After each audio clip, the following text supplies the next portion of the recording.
আসসালামু আলাইকুম। প্রবাস সংবাদে আমন্ত্রণ জানাচ্ছি হৃদয় হোসেন। শুরুতেই জানিয়ে দিচ্ছি প্রবাস সংবাদ শিরোনাম। বেগম খালেদা জিয়ার শারীরিক অবস্থার খোঁজ নিতে হাসপাতালে প্রধান উপদেষ্টা, সুস্থতা কামনায় নেতাকর্মীদের দোয়া মুনাজাত। এশিয়ায় বন্যা ও ভূমিধসে মৃত্যু বেড়ে ১৪০০ ছাড়িয়েছে।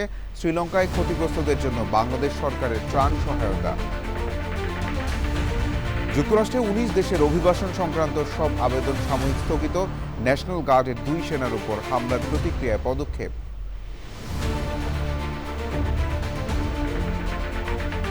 এবং চীনের দক্ষিণের দ্বীপ শামইয়ানের রাস্তা জুড়ে অপরূপ প্রাকৃতিক শোভা, প্রতি মুহূর্তে বাজে প্রকৃতির শান্ত সুর।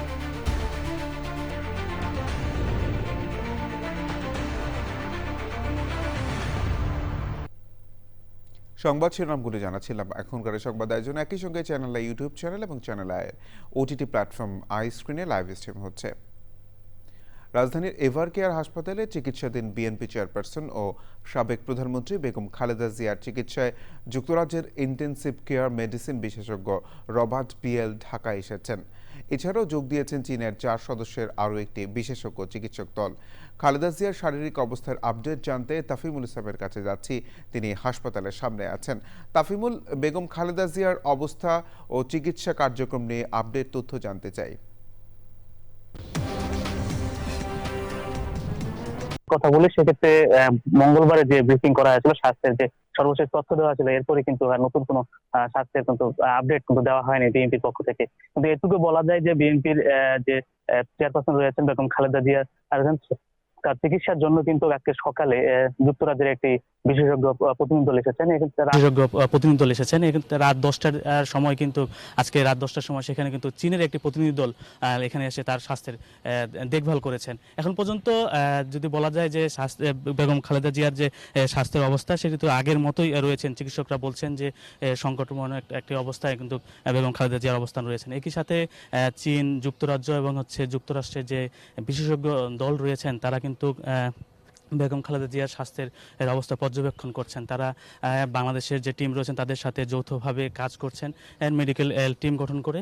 এখন পর্যন্ত আগামীকালকে মির্জা ফখরুলের একটি সংবাদ সম্মেলন রয়েছে, সেক্ষেত্রে সেখান থেকে বেগম খালেদা জিয়ার কিন্তু স্বাস্থ্যের সর্বশেষ আপডেটটি কিন্তু এসে স্বাস্থ্যের খোঁজ খবর নিয়েছেন। আধা ঘন্টার উপরে সময় কিন্তু তিনি এভারকেয়ার হাসপাতালে কিন্তু অবস্থান করছিলেন। এই ক্ষেত্রে তার যে চিকিৎসক দল রয়েছেন তাদের সাথে কথা বলেছেন। একই সাথে কিন্তু সারা দিনেই কিন্তু এখানে সংবাদকর্মীরা ভিড় করছেন স্বাস্থ্যের সর্বশেষ অবস্থা জানার জন্য, কিন্তু সেটি আসলে বিএনপির পক্ষ থেকে সেরকমভাবে জানানো হচ্ছে না। আগামীকালকে মির্জা ফখরুলের যে সংবাদ সম্মেলন রয়েছে সেখান থেকে সর্বশেষ অবস্থা জানতে পারা যাবে বলে আমরা আশা করছি। এই ছিল এভারকেয়ার হাসপাতাল থেকে সর্বশেষ। তাফিমুল, ধন্যবাদ। বিএনপি চেয়ারপারসন ও সাবেক প্রধানমন্ত্রী বেগম খালেদা জিয়ার দ্রুত সুস্থতা ও দীর্ঘায়ু কামনায় সুইডেনে বিশেষ দোয়া মাহফিল করেছেন মালমো শাখার বিএনপির নেতাকর্মীরা। স্থানীয় একটি রেস্টুরেন্টে এই দোয়া মাহফিল, আলোচনা সভা ও নতুন কমিটির পরিচিতি সভা হয়। বিএনপি সুইডেন শাখার কার্যকরী কমিটির যুগ্ম সাধারণ সম্পাদক নজরুল ইসলাম নয়নের সভাপতিত্বে এতে প্রধান অতিথি ছিলেন সহসভাপতি লিখন রায় চৌধুরী। অনলাইনে যুক্ত হয়ে বক্তব্য রাখেন বিএনপির জাতীয় নির্বাহী কমিটির সদস্য ও জাতীয়তাবাদী যুবদলের প্রতিষ্ঠাতা সহসভাপতি মহিউদ্দিন আহমেদ চিন্টু।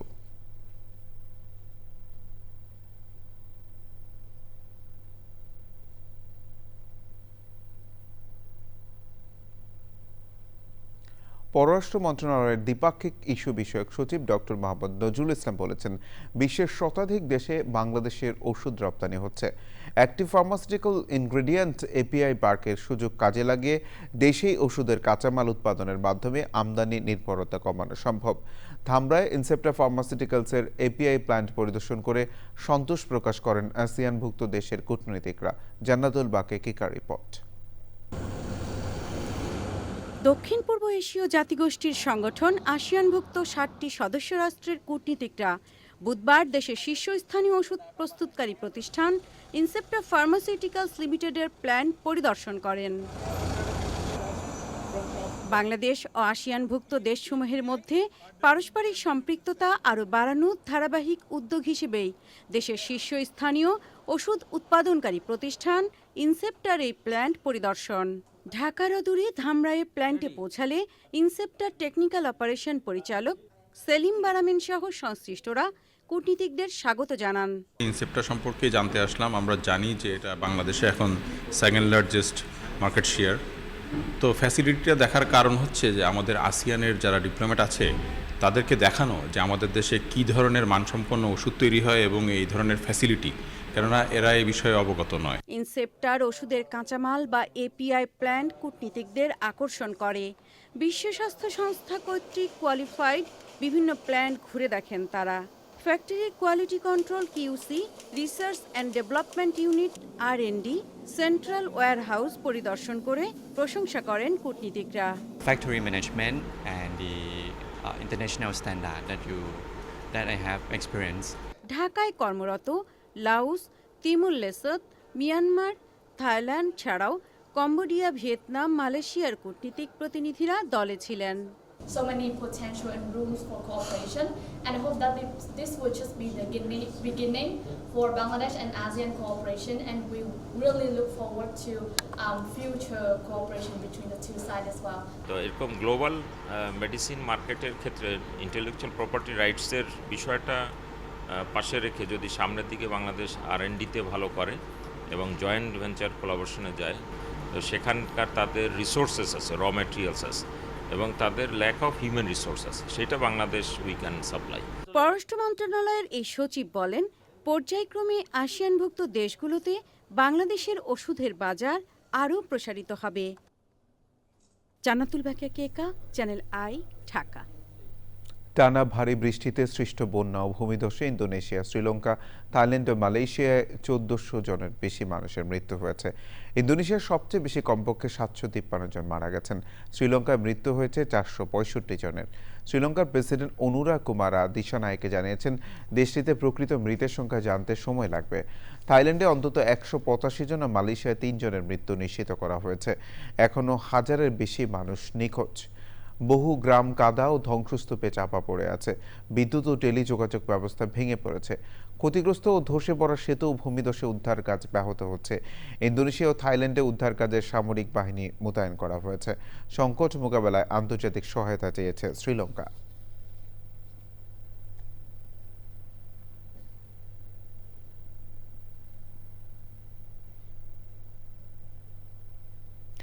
শ্রীলঙ্কায় ঘূর্ণিঝড় ডিটোয়ার প্রভাবে সৃষ্ট আকস্মিক বন্যা ও ভূমিধসে ক্ষতিগ্রস্তদের জন্য ত্রাণ সহায়তা পাঠিয়েছে বাংলাদেশ সরকার। সশস্ত্র বাহিনী বিভাগের তত্ত্বাবধানে এই সহায়তা পাঠানো হয়।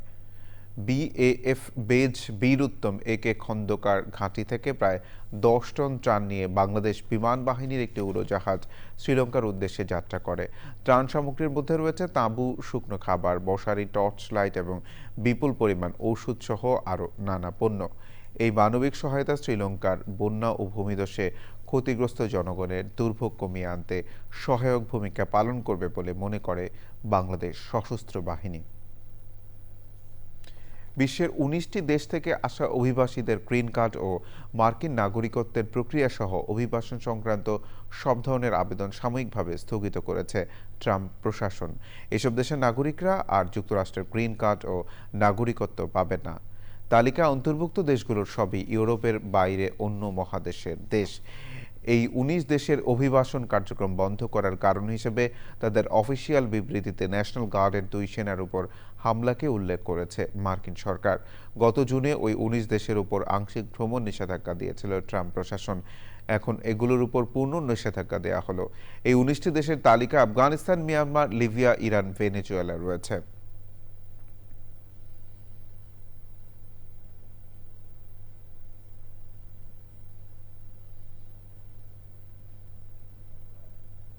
চীনের দক্ষিণের দ্বীপ শামইয়ানের রাস্তা জুড়ে রয়েছে শতবর্ষী বারগাছ, ফ্লেম ট্রি আর গিঙ্কো। পাখির ডাক, বাতাসের শো শো শব্দ আর পাতা ঝরার মৃদু আওয়াজের প্রতিটি মুহূর্তে যেন প্রকৃতির শান্ত সুর বাজে। গাছগুলো ইতিহাসের পাহারাদার।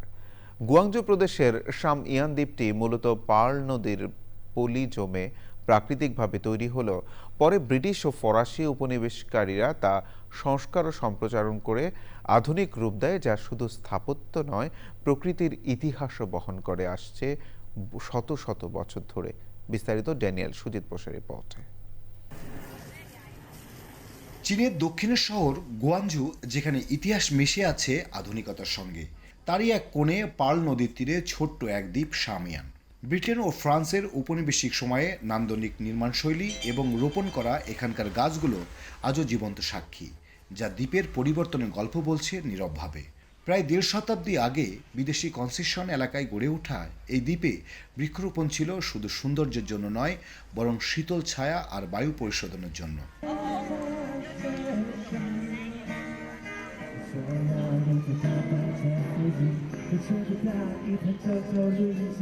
People are very relaxed. It's beautiful. The music sounds great. Everyone enjoys it and has a good time. This is my favorite place in Guangzhou. I love it here.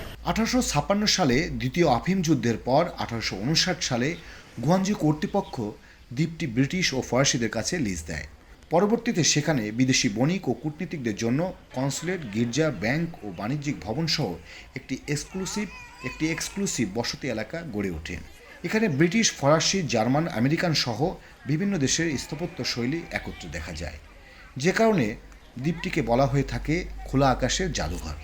China always close, and our Chinese products they are the Western country. They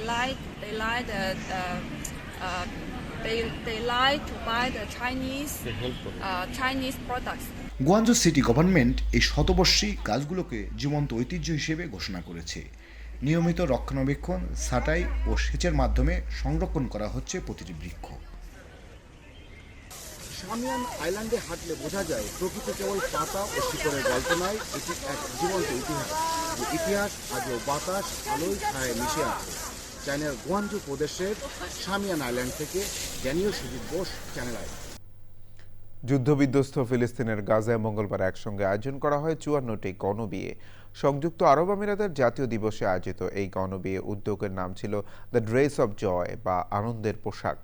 বিয়ে সম্পর্কিত সব খরচ ও নবদম্পতিদের আর্থিক সহায়তার দায়িত্বে ছিল আমিরাত সরকার। সুদীপ্তা মাহমুদের রিপোর্ট।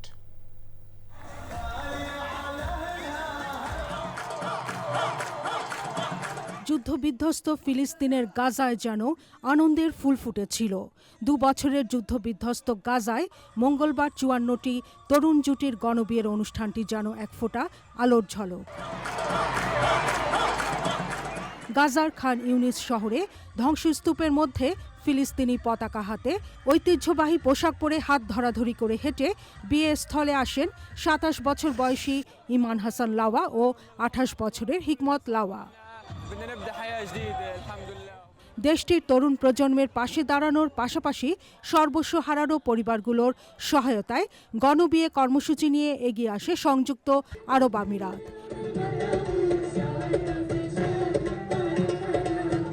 বিয়ে সম্পর্কিত সব ব্যয় এবং নবদম্পতিদের আর্থিক সহায়তার দায়িত্বও নেয় তারা। রোববার থেকে শুরু হয় ড্রেস অব জয় কর্মসূচির নিবন্ধন।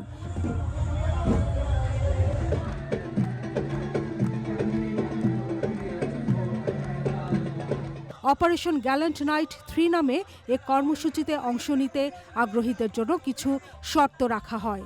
বলা হয়, আগ্রহী নারী পুরুষকে কমপক্ষে ২৭ বছর বয়সী, অবিবাহিত এবং শারীরিক, মানসিক ও সামাজিকভাবে বিয়ের উপযোগী হতে হবে। তাদের অবশ্যই হতে হবে ফিলিস্তিনের নাগরিক ও গাজার স্থায়ী বাসিন্দা।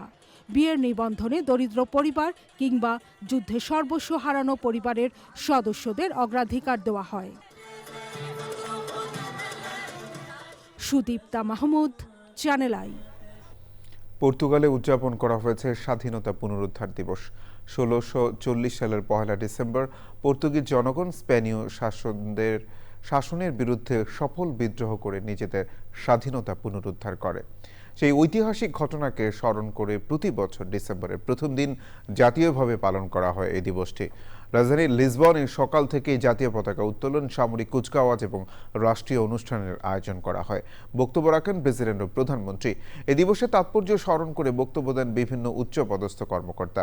শিক্ষা প্রতিষ্ঠান, সাংস্কৃতিক সংগঠন এবং স্থানীয় প্রশাসনের পক্ষ থেকে স্বাধীনতা সংগ্রামের ইতিহাস তুলে ধরে নানা কর্মসূচির আয়োজন করা হয়। 1640 সালের আন্দোলনের নেতৃত্ব দেন দেশটির অভিজাত শ্রেণী ও সামরিক কর্মকর্তারা, যাদের প্রচেষ্টায় স্পেনের 3 দশকেরও বেশি দীর্ঘ নিয়ন্ত্রণের অবসান ঘটে। ব্রাগাঞ্জা রাজবংশের প্রতিষ্ঠার মাধ্যমে পর্তুগালের সার্বভৌমত্ব পুনঃপ্রতিষ্ঠিত হয়। জার্মানির ড্রেসডেনে বাংলাদেশি কমিউনিটির উদ্যোগে পিঠা উৎসব ও সাংস্কৃতিক অনুষ্ঠান হয়েছে। আয়োজনে সব স্তরের প্রবাসীদের পাশাপাশি স্থানীয় জার্মান সহ দেশটিতে বসবাসরত বিদেশিরাও অংশগ্রহণ করেন। আয়োজকরা জানান, বিদেশের মাটিতে দেশের সাংস্কৃতিক পরিচয় করিয়ে দেয়া এবং শীতকালীন পিঠা উৎসবের মাধ্যমে দেশের ঐতিহ্যবাহী গ্রাম বাংলার জীবনধারাকে নিজেদের মধ্যে লালন করতেই এই আয়োজন। উৎসবে দেশীয় পিঠার মধ্যে ছিল পাটি সাপটা, দুধ চিতই, দুধ পলি, ভাপা পিঠা, লাল ও সাদা চমচম, ক্ষীর মোহন, পুলি পিঠা, চুটকি পিঠা ও চটপটি, ফুচকা সহ দেশীয় নানা খাবার। সাংস্কৃতিক পর্বের পাশাপাশি আয়োজন ছিল খেলাধুলারও। বিজয়ীদের মাঝে তুলে দেওয়া হয় আকর্ষণীয় পুরস্কার। ইতালিতে বাংলাদেশি মালিকানাধীন হোটেল ও রেস্টুরেন্টের সংখ্যা দিন দিন বেড়েই চলেছে। সবচেয়ে জনপ্রিয় ও সফল খাত হিসেবে রেস্টুরেন্টের ব্যবসা জায়গা করে নিয়েছে প্রবাসী বাংলাদেশিদের জীবনে।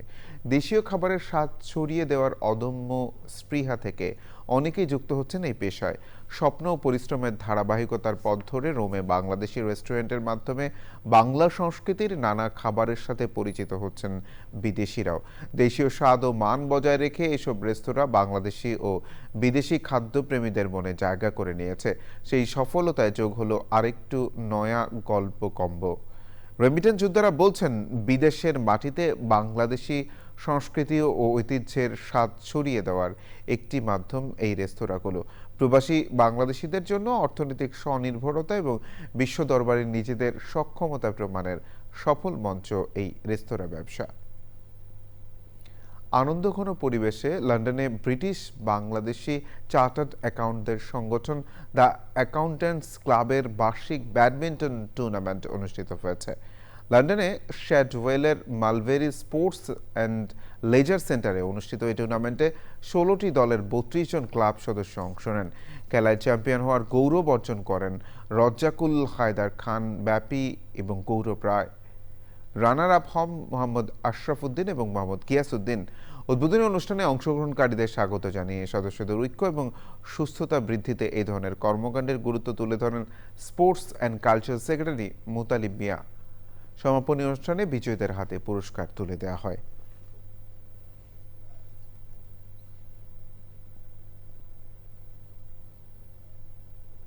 সংবাদ শেষ করব, সবশেষে প্রবাস সংবাদ শিরোনামগুলো জানিয়ে দিচ্ছে আরো একবার। বেগম খালেদা জিয়ার শারীরিক অবস্থার খোঁজ নিতে হাসপাতালে প্রধান উপদেষ্টা, সুস্থতা কামনায় নেতাকর্মীদের দোয়া মুনাজাত। এশিয়ায় বন্যা ও ভূমিধসে মৃত্যু বেড়ে 1400 ছাড়িয়েছে। শ্রীলঙ্কায় ক্ষতিগ্রস্তদের জন্য বাংলাদেশ সরকারের ত্রাণ সহায়তা। যুক্তরাষ্ট্রে 19 দেশের অভিবাসন সংক্রান্ত সব আবেদন সাময়িক স্থগিত। ন্যাশনাল গার্ডের 2 সেনার উপর হামলার প্রতিক্রিয়ায় পদক্ষেপ। এবং চীনের দক্ষিণের দ্বীপ শামইয়ানের রাস্তা জুড়ে অপরূপ প্রাকৃতিক শোভা, প্রতি মুহূর্তে বাজে প্রকৃতির শান্ত সুর।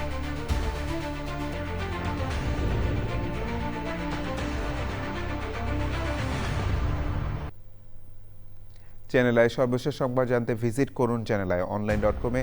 যুক্ত থাকুন আমাদের সোশ্যাল মিডিয়া প্ল্যাটফর্মগুলোর সাথে। ধন্যবাদ সবাইকে।